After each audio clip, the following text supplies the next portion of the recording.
Welcome everyone. In order to hide an app from our iPhone, let's say dead trigger here, we're going to long press on the app in question. We're going to select remove app, and we're going to find here remove from home screen. If you don't see this toggle here, you will need to upgrade your iPhone to the latest version of iOS. So once that is done, the application is removed from the home screen. However, if you swipe to the furthest page to the right, you will still see the Apple game show up right here. So how do we hide this application entirely? So let's open up the settings app. We're going to find the home page, and we're going to scroll all the way down until we see here Siri and search. You see this one right here.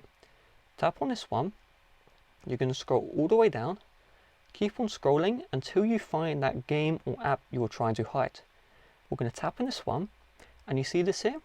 First of all, turn off learn from this app, turn off show app in search, then turn off suggest app, suggestion notifications, and show on home screen.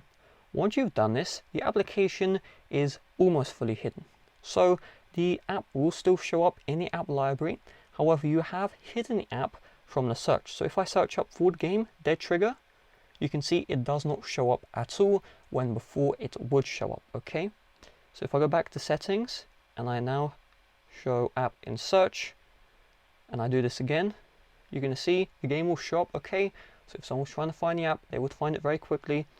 And the second you turn off show app in search, try again, boom, the app is hidden. So you've hidden it from the home screen. It will just be available in the app library. Unfortunately, there is no way to fully hide an app from the app library, so keep that in mind. So thanks for watching. See you guys later. Bye bye.